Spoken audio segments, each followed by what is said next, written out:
और चाय पर चर्चा में आइए आज सबसे पहले बात करते हैं चैत्र नवरात्र की। जी हाँ, जो शुरू हो तो रहा है 9 अप्रैल से, लेकिन इस पर्व की रौनक मंदिरों शक्तिपीठों में एक दिन पहले से ही दिखनी शुरू हो गई है। जी हाँ, तो बोलिए जयकारा शेरा वाली दा, बोल साचे दरबार की जय। जी हाँ, बस कुछ ऐसे ही जयकारे इन दिनों मां के मंदिरों में सुने जा रहे हैं और आस्था का उत्साह अभी से मां के दरबार में दिखाई दे रहा है। आप भी देखिए नजारा।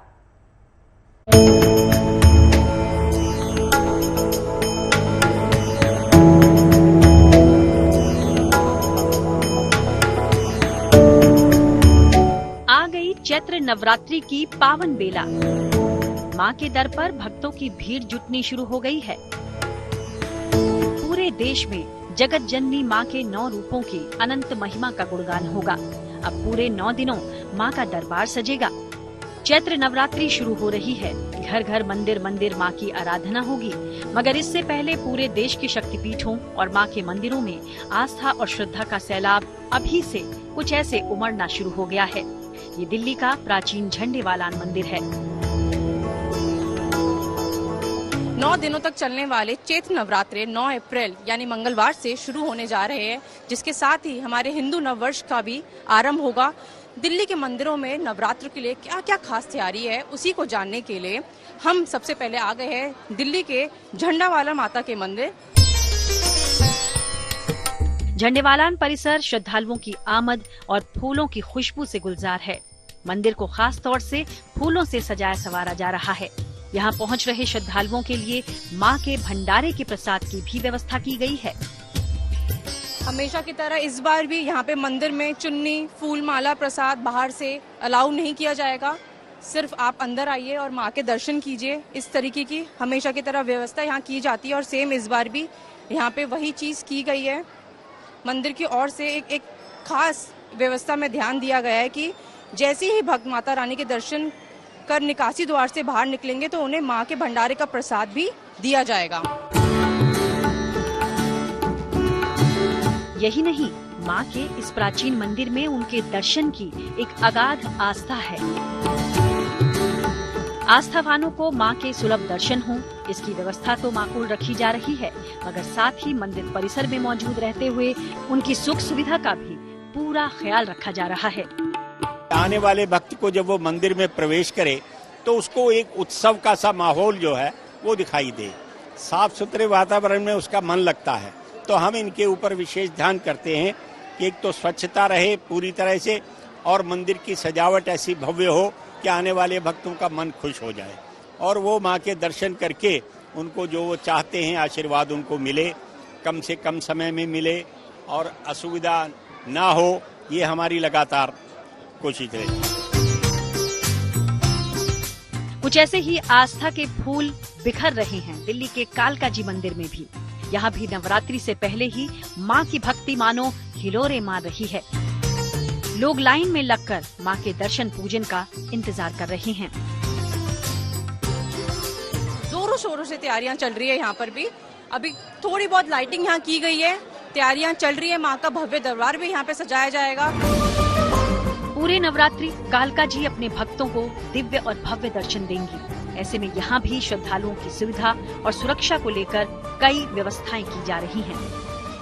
जितने भी श्रद्धालु आएंगे उन लोगों के लिए पीने के पानी का इंतजाम में फ्री सेवा है। रामप्राव की तरफ हमारे नियर अबाउट 500 से 700 सेवादार हैं जो हर पॉइंट पे हर सेवा, किसी को भी कोई कठिनाई होगी तो उसके लिए तत्पर रहेंगे। नवरात्रि का पहला दिन आदिशक्ति जगत जननी के पहले स्वरूप शैलपुत्री को समर्पित है। ऐसे में 9 तारीख से मां के मंदिरों में शक्ति की उपासना का पर्व शुरू हो रहा है, जिसमें भक्त मैया रानी के 9 स्वरूपों की महिमा को आत्मसात करेंगे। ऐसे में मां वैष्णो देवी का दरबार हो या मां कामाख्या का पावन धाम, मां कालका जी का दर हो या झंडेवालान का दरबार, नवरात्रि के पावन दिनों में हर छोटे बड़े मां के मंदिर भक्ति के रंगों से सराबोर होने वाले हैं। दिल्ली से मनीषा लड्डा के साथ bureau report, good news today. Mata Rani के दरबार मनसा देवी में भी भक्तों का तांता लगना शुरू हो गया और यहाँ भी आस्था और भक्ति की बहार बहने लगी है। लेकिन ये मनसा देवी मंदिर हरिद्वार का नहीं बल्कि पंचकुला का है। देखिए, यहाँ भी कल आरंभ होने वाली चैत्र नवरात्रि को लेकर अच्छी खासी तैयारियां हो रही हैं।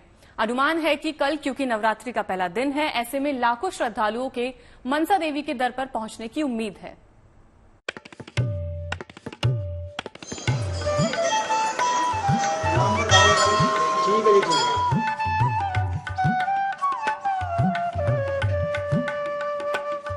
चैत्र नवरात्रि की मंगल बेला का शुभारंभ हो रहा है। कल से मां के 9 स्वरूपों की आराधना का दौर शुरू होगा। ये व्रत विधान और कल्याण के 9 दिन है। मां के हर स्वरूप में जीवन दर्शन के मंत्र छिपे हैं। नवरात्रि के पहले दिन मां अपने शैलपुत्री स्वरूप में भक्तों को दर्शन देंगी। मां का ये स्वरूप स्वास्थ्य और शक्ति का प्रतीक है। दूसरे दिन मां ब्रह्मचारिणी भक्तों को त्याग और तपस्या का वरदान देंगी। मां दुर्गा के तीसरे स्वरूप मां चंद्रघंटा से साहस, वीरता और निर्भयता का वरदान मिलता है। सृजन की प्रतीक है मां कूष्मांडा। रक्षक स्वरूप में विराजमान है मां स्कंद माता। वहीं स्त्री ऊर्जा का प्रतिनिधित्व करती है मां कात्यायनी। रोग, शोक और बाधाओं का नाश करती है मां कालरात्रि। माता महागौरी से मिलता है सुखद वैवाहिक जीवन का वरदान। वहीं मुक्ति, मोक्ष और समस्त सिद्धियों की देवी हैं मां सिद्धिदात्री। घट स्थापना के साथ कल स्नेह, करुणा, धैर्य और इच्छा शक्ति की प्रतीक मां शैलपुत्री की आराधना होगी। मां की उपासना लाल फूलों से करनी चाहिए। मां के स्वागत में देश भर के मंदिरों में पूरी तैयारी है। आस्था, विश्वास और भक्तिभाव के साथ भक्तों को अब मां का इंतजार है। मां के स्वागत में कुछ ऐसी ही तैयारी मां के पंचकुला स्थित मनसा देवी धाम में भी की गई है। यूं तो मां के शक्तिपीठ में साल भर भक्तों का तांता लगा रहता है, लेकिन नवरात्रि में ये संख्या लाखों के पार पहुंच जाती है। मंदिर परिसर को कोलकाता से मंगाए गए फूलों से सजाया गया है। इतना ही नहीं, मां का आशीर्वाद लेने आ रहे भक्तों को निःशुल्क ऑटो सेवा की सुविधा भी दी जाएगी। माता मनसा देवी श्राइन बोर्ड की ओर से भक्तों के लिए कई सुविधाओं का इंतजाम किया गया है, जिसमें उनकी मेडिकल सुविधा से लेकर खाने पीने की व्यवस्था तक का खास ख्याल रखा गया है। आशा यही कि आदि से अंत तक, माया से मोक्ष तक, कर्म से कल्याण तक ऊर्जा देने वाली मां की आराधना के ये 9 दिन सभी के जीवन में सुख, समृद्धि और शांति लेकर आएं। पंचकुला से ललित शर्मा के साथ bureau report, good news today. Mirzapur के प्रसिद्ध मां विंध्यवासिनी मंदिर में भी आपको बता दें कि नवरात्र मेले की भव्य तैयारी चल रही है। यहां लाखों की तादाद में भक्त मां के दर्शन करने पहुंचते हैं, लिहाजा भक्तों की सुविधा और सुरक्षा का विशेष ख्याल रखा जा रहा है। ड्रोन से मेला क्षेत्र की निगरानी की जाएगी। एटीएस की टीम के साथ ही हजारों की तादाद में यहां पुलिसकर्मियों की तैनाती रहेगी, ताकि 9 दिन तक चलने वाले आस्था के इस मेले में भक्त सहूलियत के साथ मां के दर्शन कर सके। साथ ही मंदिर परिसर में साफ सफाई का भी विशेष इंतजाम किया गया है। नवरात्रि उत्सव के दौरान यहां 800 से ज्यादा सफाई कर्मियों को लगाया गया है। नवरात्रि पूजा को शुरू करने से पहले कलश यानी घट स्थापना सबसे जरूरी मानी जाती है। वैसे भी शास्त्रों में कलश को सुख, समृद्धि, ऐश्वर्य और मंगल कामनाओं का प्रतीक माना गया है। इसीलिए बिना कलश स्थापना के कोई भी धार्मिक अनुष्ठान पूरा नहीं माना जाता है। तो चलिए हम आपको बताते हैं कि इस बार चैत्र नवरात्रि पर क्या है घट स्थापना का शुभ मुहूर्त और विधि विधान। इस बार प्रतिपदा तिथि 9 अप्रैल को रात में 8:30 तक है। इसीलिए कलश की स्थापना 9 अप्रैल रात 8:30 के पहले कर ली जाएगी। सबसे अच्छा समय जो कलश स्थापना का होगा वो होगा 9 अप्रैल को सुबह 6:01 से 10:15 के बीच का शुभ समय होगा। इसके अलावा आप अभिजित मुहूर्त में स्थापित करना चाहते हैं तो 9 अप्रैल को दोपहर 11:56 से 12:47 के बीच भी कलश की स्थापना की जा सकती है। नवरात्रि के पावन अवसर पर पूरे 9 दिन जहां देवी का दरबार सजा रहता है, वहीं बाजारों में नवरात्रि के सामान की बिक्री भी खूब बढ़ जाती है। तो इस बार लखनऊ में नवरात्रि का शॉपिंग के लिए क्या खास सामान बाजारों में सजा है, क्या आप मां की सेवा में खरीद सकते हैं, ये सब कुछ बता रहे हैं हमारे सहयोगी शिल्पी सेन। चैत्र नवरात्रि मंगलवार से शुरू हो रही है। ऐसे में मां भगवती के भक्त उनके श्रृंगार के लिए तरह तरह का सामान खरीद रहे हैं, क्योंकि चुनरी तो होती है लेकिन मां के श्रृंगार में बहुत सारी चीजें होती हैं। और इसके अलावा ये पूजा आराधना का समय है, तो ऐसे में पूजन के लिए भी बहुत सी सामग्री होती है। हम लखनऊ के मार्केट में हैं और बात करते हैं। ये बताइए कि क्या क्या सामान आपने लिया है? माँ की चुनरी लिए हैं, उनके सारे ड्रेसेस लिए हैं, कलश लिए हैं और कलावा है, लौंग है, जितनी चीजें चढ़ती हैं छोटी पूजा में चीजें लगती हैं। अच्छा ये बताइए कि पूजा में तो चीजें जो लगती हैं वो खरीदते ही हैं लोग, लेकिन माँ के श्रृंगार के लिए बहुत उत्साहित होते हैं, तो विशेष तौर की पूरी ड्रेसेस मैंने ऑर्डर करके बनवाई है। अच्छा। मैं खुद डिजाइन करती हूँ तो मैंने खुद उसको बनाया है। और यहाँ लास्ट मिनट शॉपिंग करने ये छोटी जो गणेश जी हैं या उनकी ड्रेसेस वगैरह वो उसके लिए मैं आई हूँ। आप यहाँ क्या खरीदने आए? हम देख रहे हैं बहुत सारे ये आसन चौकी जी, जो कि माँ को कोई कमी न हो सके, माँ की कोई कमी न हो सके, पूरा श्रृंगार लेने आए हैं। माँ हम लोग की आदिदेव शक्ति माता है, उनके हम लोग औलाद हैं, माँ की ही देने के हम लोग आज हैं। बहुत सारी जो चीजें हैं वो पूजन सामग्री है। इसके अलावा जो खासतौर पर मुझे चीजें दिख रही हैं उसमें चुनरी है जो तरह तरह की है। यहाँ पर लोग खरीद रहे हैं और चूड़ियां खरीद रहे हैं, क्योंकि 16 श्रृंगार भी माँ का किया जाता है। ऐसे में 16 श्रृंगार के लिए जो चीजें होती हैं वो भी लोग खरीद रहे हैं। इसके साथ ही हम देख रहे हैं कि हर तरह की जो छोटी चुनरी है जो घर के आसन में चढ़ाने के लिए है वो भी है और लोग खरीद रहे हैं माँ के श्रृंगार के लिए। वीडियो जर्नलिस्ट रोहित मिश्रा के साथ शिल्पी सेन, लखनऊ। देखिए, आज का दिन बेहद ही खास और पावन है।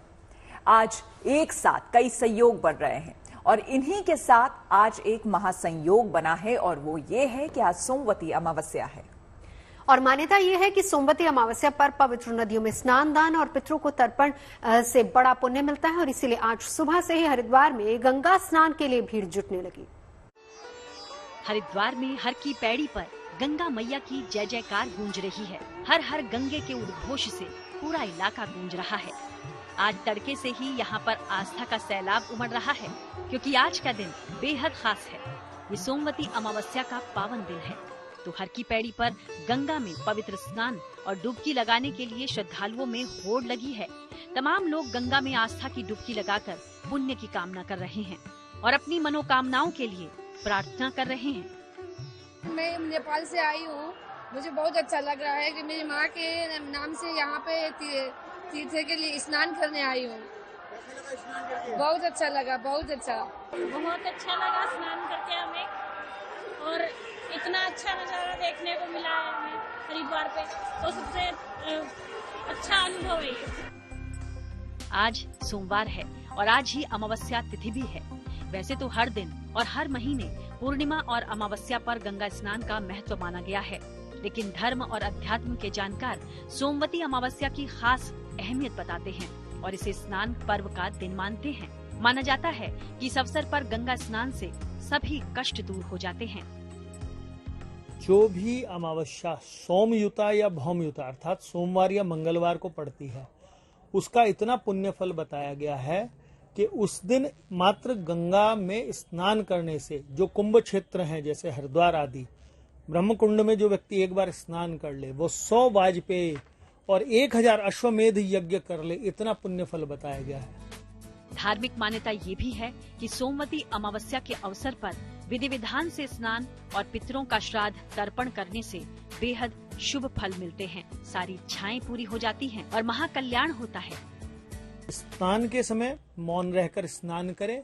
स्नान के समय कुंभ हाथ का बनाकर उसमें जल भरकर अपने सिर पर डालें।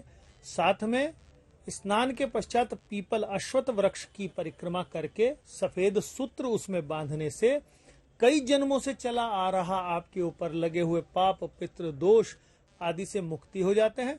और जो व्यक्ति आज के दिन श्राद्ध कर्म कर ले, अपने पितरों के लिए तर्पण, पिंडदान, नारायण बलि, गौदान, ब्राह्मण भोजन और वस्त्र दान आदि कर ले, तो वह अपने पितरों को अनंत काल के लिए तृप्त कर देता है।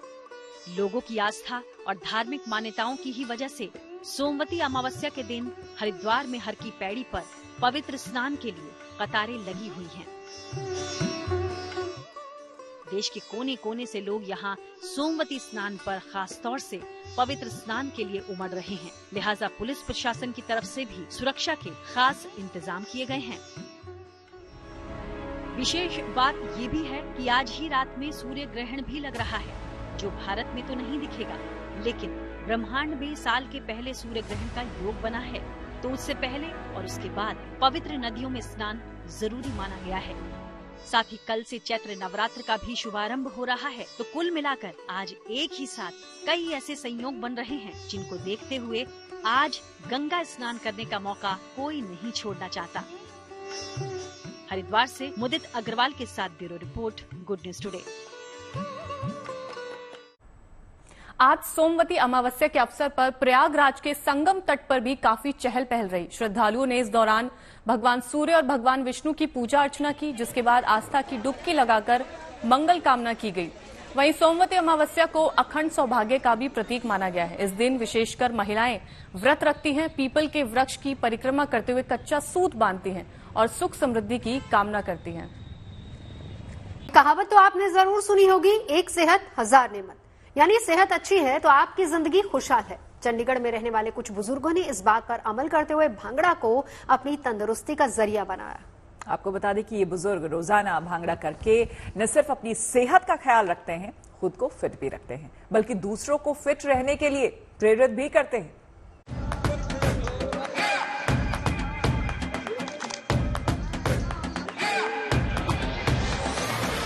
जिंदा दिली से भरपूर चेहरे, न चेहरे पर शिकन न कोई तनाव। स्वस्थ तन में स्वस्थ मन का निवास होता है। चंडीगढ़ के सेक्टर 42 में रहने वाले बुजुर्गों ने इस बात पर अमल करते हुए सेहतमंद रहने का मस्ती भरा तरीका अपनाया है। वो तरीका है भांगड़ा। भांगड़ा जो इनकी सभ्यता और संस्कृति में रचा बसा है, अब इनकी सेहत का नुस्खा बन चुका है।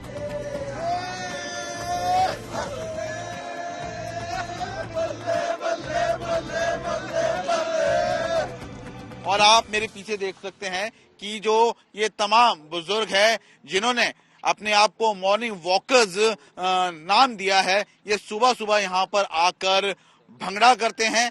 कब से ये भंगड़ा कर रहे हैं, कैसी ये आइडिया है, ज्यादा बात करने के लिए इस वक्त हमारे साथ बलकार सिंह सिद्धू जी, उनसे बात कर लेते हैं। सिद्धू साहब, सबसे पहले तो जानना चाहेंगे ये मॉर्निंग वॉकर क्या कंसेप्ट क्या है, क्या आप लोग करते हैं? ये कंसेप्ट इस तरह से है जी, जो सीनियर सिटीजन्स हैं, हमारे वरिष्ठ जो नागरिक हैं, तो उनके ये पहल कदमी है कि ये इकट्ठे होके एक तो लोक नृत्य करते हैं और दूसरा अपने आप को फिजिकली फिट भी रखते हैं।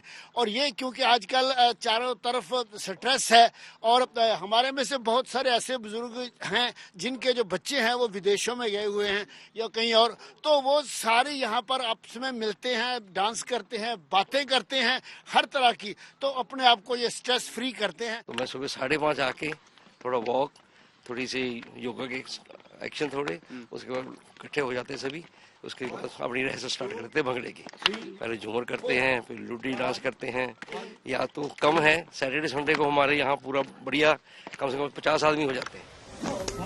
अपने आप को फिजिकल फिट रखने के लिए तकरीबन 20 से 25 बुजुर्ग यहाँ पर जुटते हैं और करीब 1.5 घंटे तक जी खोल के भांगड़ा करते हैं।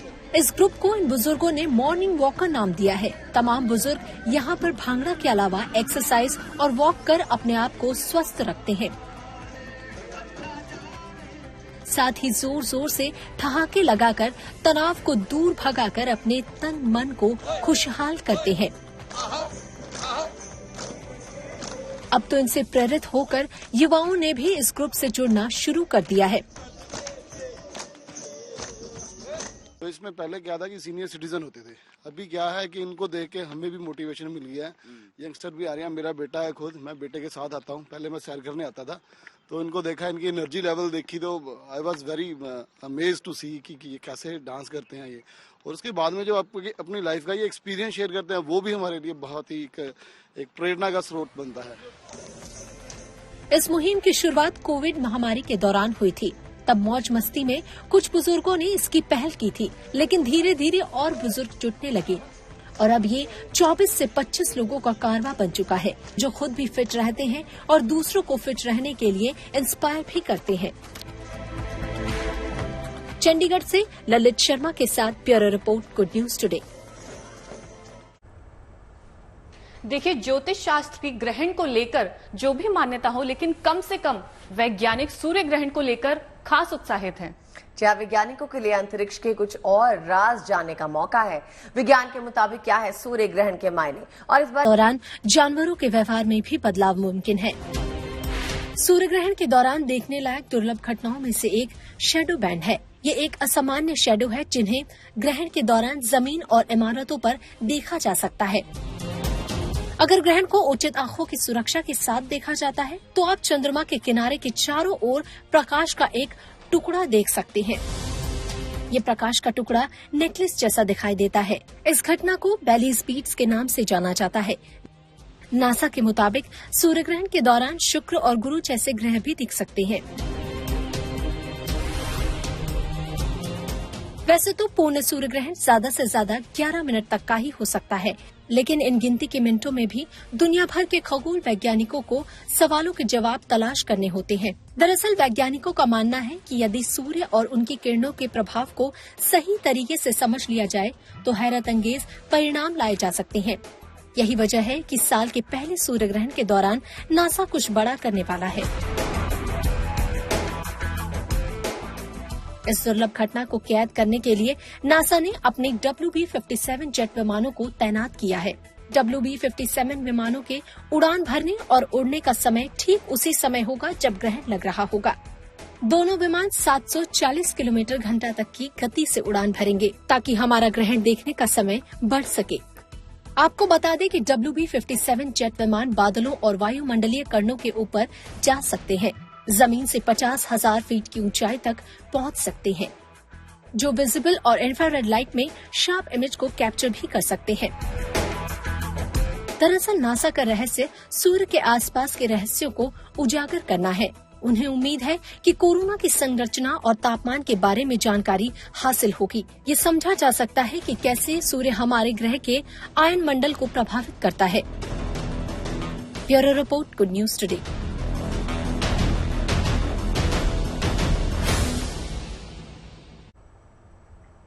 देखिए, चूंकि हम भारत में रहते हैं तो हमारे लिए जाहिर सी बात है कि ये जानने की उत्सुकता सबसे ज्यादा रहती है कि भारत पर सूर्य ग्रहण का क्या असर पड़ने वाला है। इस खगोलीय घटना को लेकर आमतौर पर लोगों में भय रहता है, लेकिन अब हम जो रिपोर्ट आपको दिखाने जा रहे हैं उससे आपको थोड़ा सुकून मिलेगा। देखिए,